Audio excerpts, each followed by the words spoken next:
Well, good morning, church. As we get started this morning, I want you to do an experiment with me. I want you to very briefly, the emphasis on briefly, close your eyes for a second. And I want you to picture George Washington. Okay, now open your eyes. If your neighbors haven't opened theirs yet, remind them it's not time to sleep. How many of you, when I asked you to picture George Washington, had this picture of George Washington come to mind? Dollar bill? Yeah. The picture of George Washington on the dollar bill. That picture is actually a painting by a guy named Gilbert Stuart, who was hired by Martha in 1796 to paint this picture of George Washington. However, upon getting about two-thirds of the way through the painting, Martha was captivated by a different painting that Gilbert had done, and she asked him instead to paint a new one, a replica of that one, the one that she liked better. Nothing like her to change her mind halfway through a job. Anybody? Hey, listen. What's most interesting about this is the picture that he had painted of George Washington at the, I think it's called the Athenaeum. That's what the picture has come to be known, that painting has come to be known as. It was left unfinished.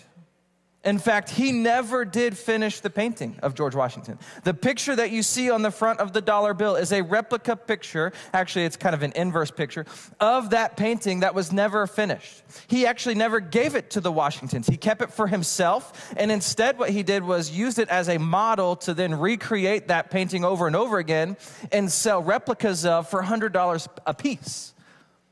And what I find most interesting about this unfinished painting of Gilbert Stuart's, is that it is by far his most famous and most reprinted painting that he could ever do.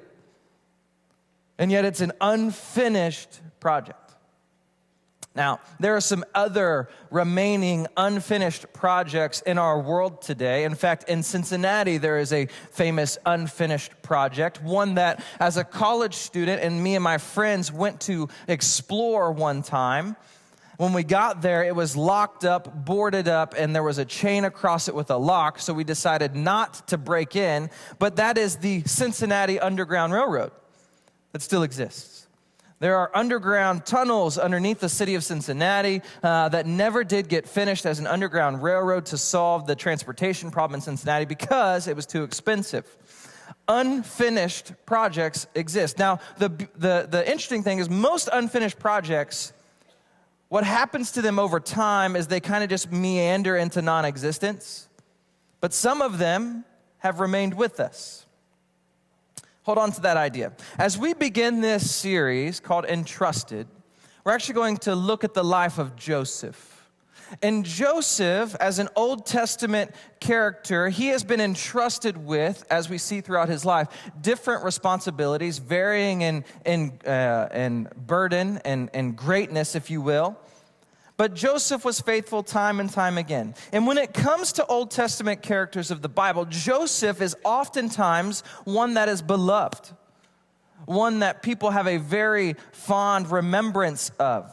He's seen in a positive light. In fact, there was one commentator, Leon Wood, who wrote a survey of Old Testament history. Here's what he said about Joseph. He said he was a person of remarkable gifts and sense of dedication. So he had the faith of Abraham, the gentleness of Isaac, and the courage of Jacob. Above all, he was a man of obedience to God and one of the most admirable persons in all of the Old Testament. Right, Joseph is typically seen in a very positive light. And if you spend time around church, what you will also hear regularly are sermons and teachings and lessons on the life or the character of Joseph. But today, I want to start in the earlier years of Joseph's life. Take a look at what he was entrusted with early on in life. And build from that place kind of this idea and what is to be admired about Joseph and the things that he was entrusted with. But before we break open and read from God's word, as we have come accustomed to, would you pray with me and ask God's blessing on our time as we do that? God, we open your word as a way of acknowledging that there are things that we don't yet know, things that we need to be reminded of that we do know, and things that we need to reimagine how to apply in our own life for the sake of becoming the people that you desire us to be. God, this morning, would you teach us from your word? Teach us from the life of Joseph. In Jesus' name, amen. We're going to read about the early life of Joseph from Genesis 37. In fact, we will spend majority of our time, if not all of our time, in Genesis. So if you have your Bibles, I'd encourage you to open up to Genesis 37 or click open to Genesis 37, because this is kind of where we're introduced to Joseph and where his story kind of takes off in the scriptures. Genesis chapter 37 is where we will start, starting in verse 1. And here's kind of what it says. It says, but Jacob lived in a land where his father had stayed, in the land of Canaan. It says, this is the account of Jacob. Joseph, his 17-year-old son, was taking care of the flocks with his brothers. It says, now he was a youngster working with the sons of Bilhah and Zilpah, his father's wives. A couple of things real quick before we continue on. And I want you to hold on to these, because this early life of Joseph, as we are told here, Joseph is 17. That's what the text just indicated. He's a 17-year-old boy. And not just that, but he's a youngster amongst the workers. This does not say that he is the youngest boy in all of his family. It just says he's a youngster amongst the workers of the field. And I want you to hold on to those two pieces for a second. But I also want to go back even further than this to help us understand what's about to transpire, to help us have a context for what is about to take place in Genesis 37. In order to do this, we have to go all the way back to when his father, Jacob, was married. Okay? When his father, Jacob, was married. And you have to turn back to Genesis 29 to see this marriage or the marriages of his father, Jacob. Now, we're going to jump in the middle of this story, and I'll catch you up. Here's what's happened. Jacob is wandering with his land, and he comes across a well to draw some water. And he also then runs into Rachel, who is the daughter of his cousin, or his uncle, Laban. His uncle Laban. And essentially what happens is Jacob is going to agree to work for Laban. And where we're jumping into the story, they're kind of trying to figure out what the wages will be, what he's going to be paid for doing the work that he's going to do for his uncle Laban. And this is in Genesis 29, verse 15. It says, then Laban said to Jacob, should you work for me for nothing because you are my relative? It's rhetorical, by the way. He doesn't actually want him to work for nothing. It says, tell me what your wages should be. It says, now Laban had two daughters. The older one was named Leah, and the younger one Rachel. Leah's eyes were tender, but Rachel had a lovely figure and a beautiful appearance. And it says, since Jacob had fallen in love with Rachel, he said, I'll serve you 7 years in exchange for your younger daughter Rachel. Laban replied, I'd rather give her to you than to another man. Stay with me. And so Jacob worked for 7 years to acquire Rachel. It says, but they seemed like only a few days to him because his love for her was so great. So essentially what happens is Jacob, the father of Joseph, Jacob agrees to 7 years of labor to marry Rachel. 7 years of toil, 7 years of sweat, 7 years of hard work. But the text also notes that for Jacob, it seemed like only a few days because of his great love for Rachel. What a display of love. Some of you fellas in the room are really lucky because I'm sure your father-in-law would have required more than 7 years of you. It says, and so he worked, for 7 years, and as a result, Laban's going to grant him his daughter's hand in marriage. And as is custom when it comes to the wedding day, there's this great celebration. In fact, we still have something similar to this. There's this great celebration after the ceremony that is much like a reception. There's a great feast, and then the celebration goes long into the night. And Laban then gives his daughter to Jacob.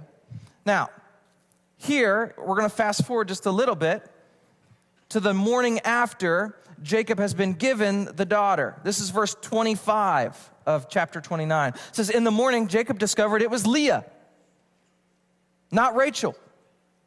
It was Leah. So Jacob said to Laban, "What in the world have you done to me? Didn't I work for you in exchange for Rachel? Why have you tricked me?" "It is not our custom here," Laban replied, "to give the younger daughter in marriage before the firstborn. Complete my older daughter's bridal week. Then we will give you the younger one too, in exchange for 7 more years of work." Now, the irony to Jacob being tricked here is that Jacob earlier in his life was the one doing the tricking.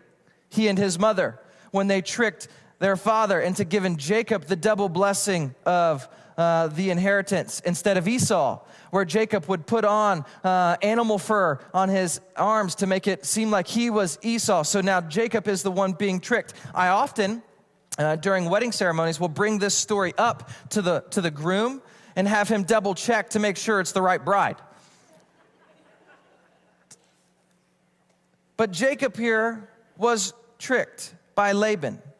And Laban, being the shrewd overlord that he is, says, "Well, I know that you would like to have Rachel's hand, and so you can have that for another 7 years." So what is Jacob to do? Well, he agrees to work 7 more years. And you might be asking yourself, what does this have to do with the context of what we will read? Well, let's keep digging and we'll get there. You look at the very end of verse 30 and we get a little bit of a note about something. The end of verse 30 in chapter 29 tells us this. It says, "He also loved Rachel more than Leah." So though he was going to marry them both, the text is very clear. He loved Rachel more than Leah. Here's the highlights in case you missed it. Jacob fell in love with Rachel, worked a deal with her dad to win her hand in marriage in exchange for 7 years of work. Laban then tricks him, gives him Leah instead, and then for another 7 years, Jacob wins the hand of Rachel.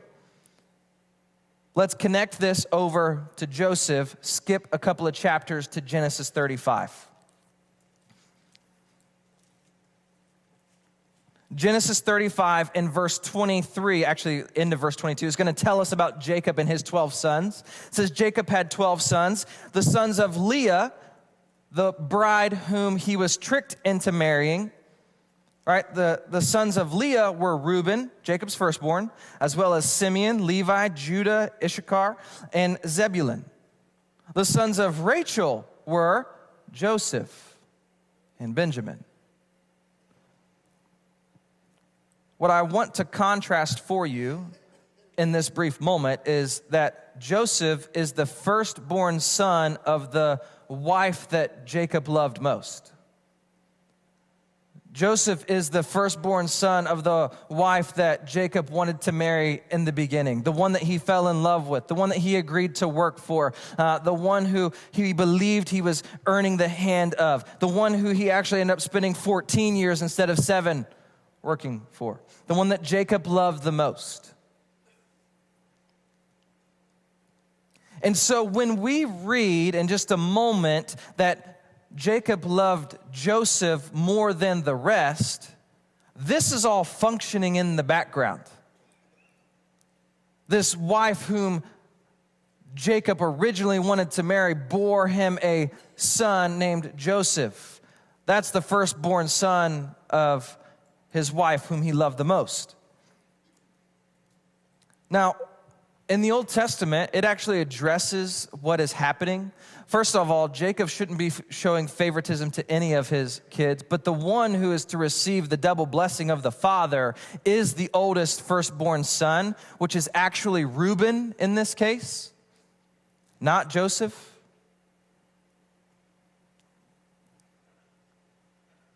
But you can imagine the tension that this would have created, especially in the familial context. There's these brothers, there's the actual firstborn Reuben, who is not being treated as a firstborn, and instead there's this guy Joseph, who everybody knows is the father's favorite, who he loves more, who receives his special code, and all of these things, who's not supposed to be treated that way, but is being treated that way. You can imagine the tension.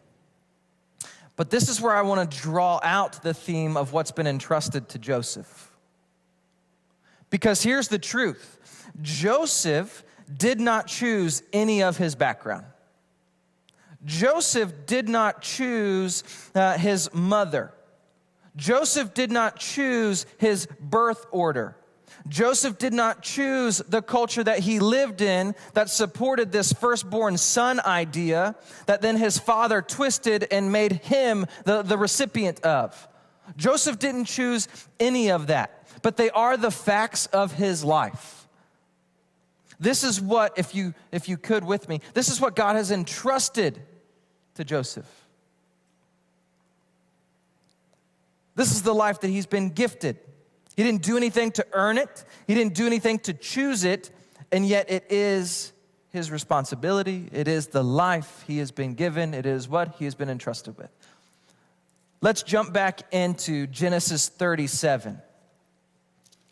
With all of that being held in the background, with all of that in view as we look now to Joseph and the life that he's been given, entrusted with. Here's the end of verse 2.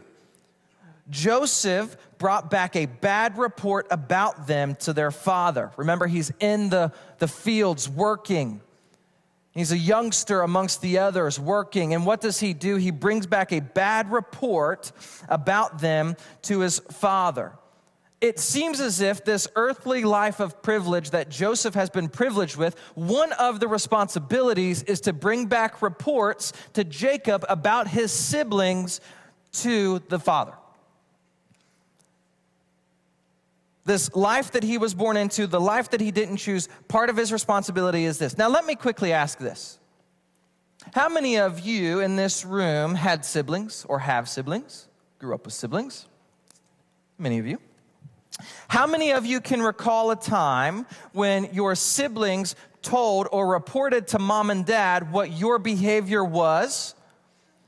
And how many of you can also recall that time and also recall thinking to yourself, man, I'm really thankful for the accountability that my brother or sister is providing me by reporting my behavior to my mom and dad? None of you.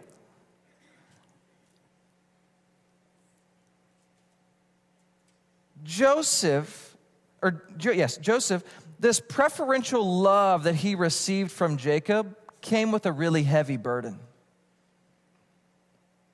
In fact, this burden that he's been given is not just that he receives this preferential love and treatment of favoritism, but Jacob apparently has also given him the job of family snitch.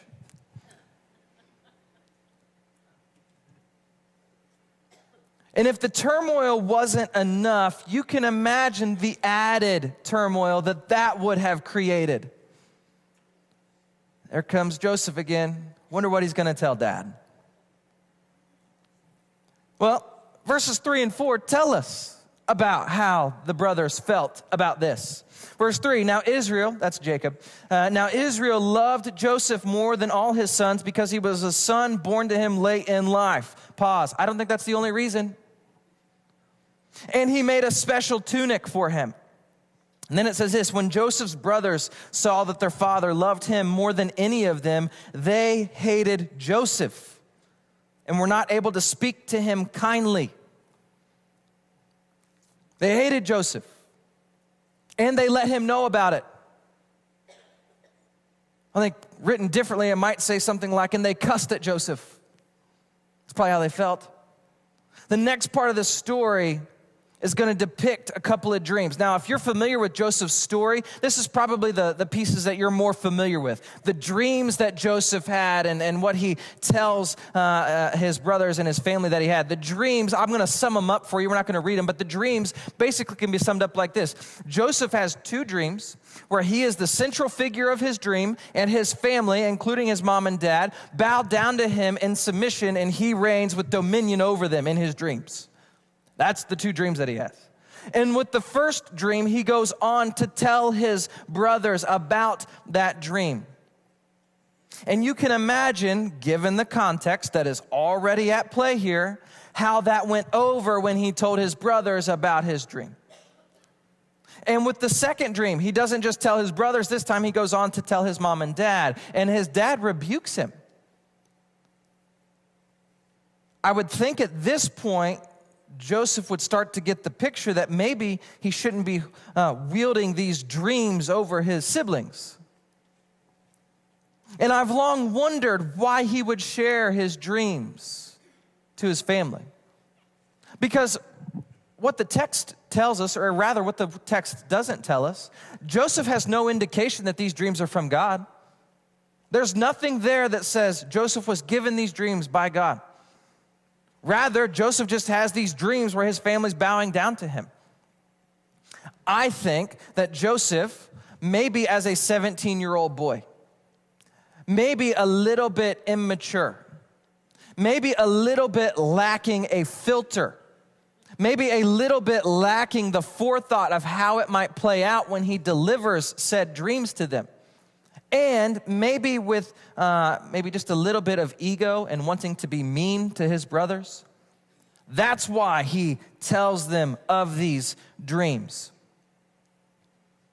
That's why he brings it about and brings it to life.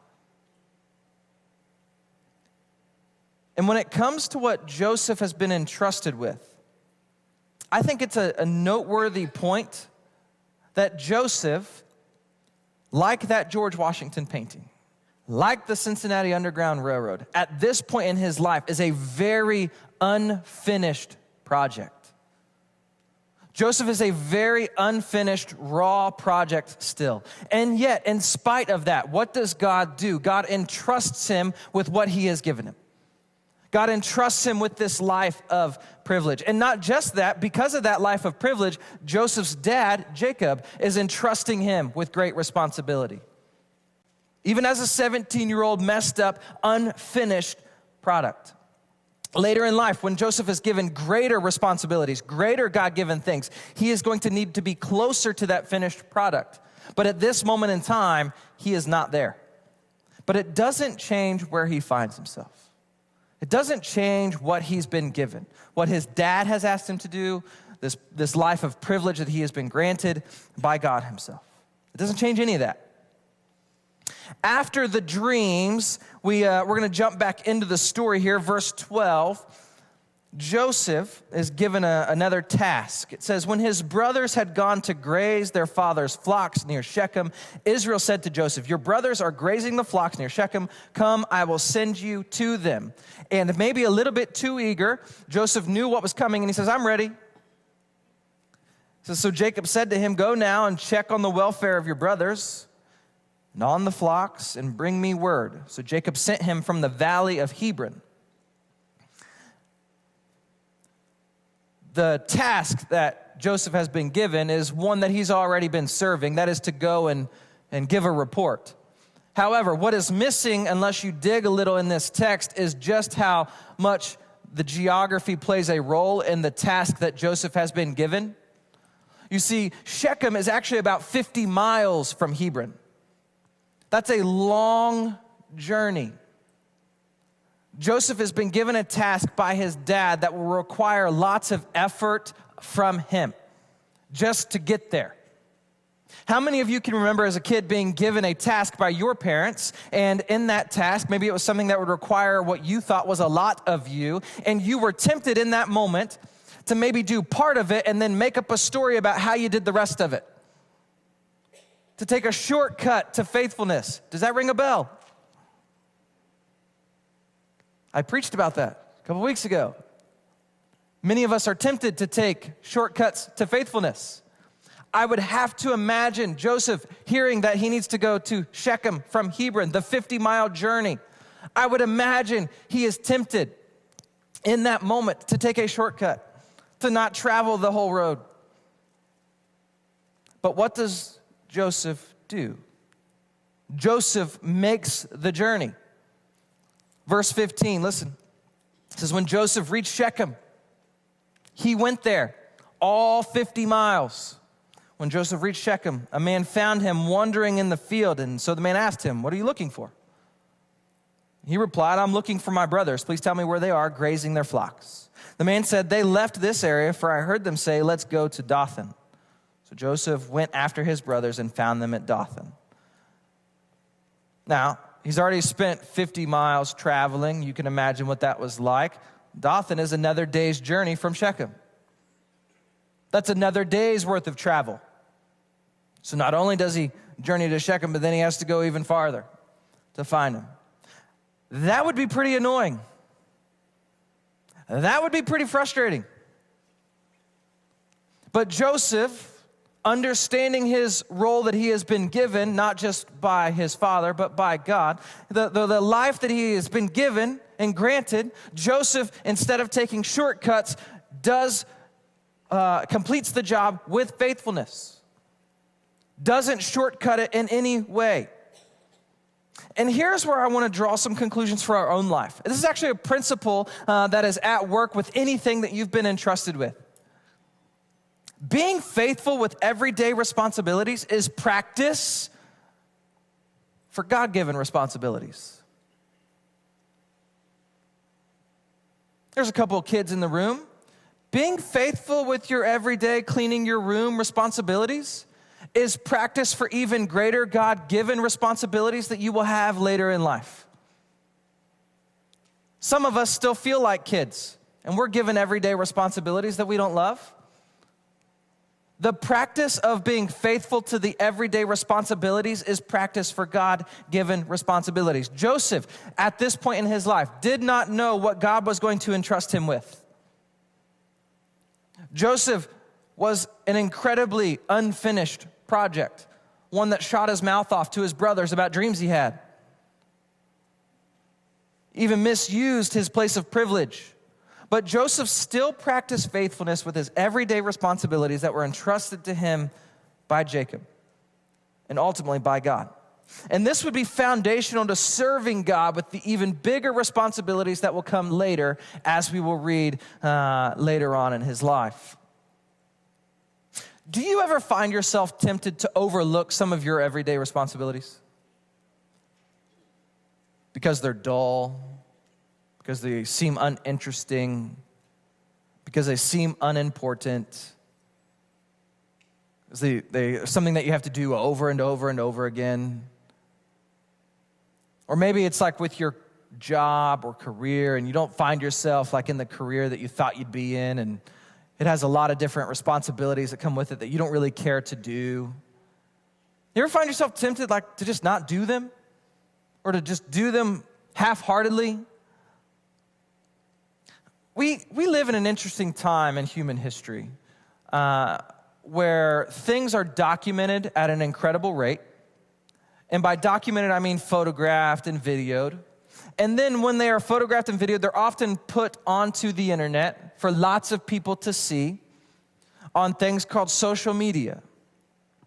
What I find interesting is social media, or the research on social media, has kind of pulled back the veil of what is happening within humans' hearts and minds when they're posting. All right, we'll post these grand moments of life, and the hope is that we receive some sort of favorable interaction from the people that we like to think that we want approval of, or want their attention, and those kind of things. And that might be bubbling underneath the surface. But not just that, we also then repost the things of people that we like, or we interact with different people's grand moments. And here's what we have found.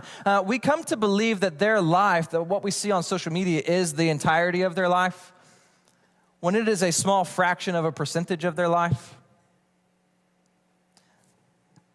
The truth is this: the everyday life, the non-posted life, is the starting place for faithfulness, of what God has entrusted every person in this room with. We don't look back at the story of Joseph and think to ourselves, man, Joseph was incredibly faithful to his dad for going and reporting back to him what was happening in the fields. In fact, when we read the story of Joseph, we're drawn to the grand moments of Joseph's faithfulness. And rightfully so, there are some grand moments of Joseph's faithfulness, but I'm here to tell you, that didn't happen without this first happening. Without Joseph's practice of the everyday responsibilities and being faithful every day with the smaller, seemingly unimportant things that would not have made it to Facebook, or in his time, Face Stone, or whatever they wrote books on. You You see, here's the tension. We often want to believe that we will be faithful in the grand moments of trial, tribulation, and temptation. Yet many of us bypass the practice of everyday faithfulness that enables us to be people who are faithful in those moments.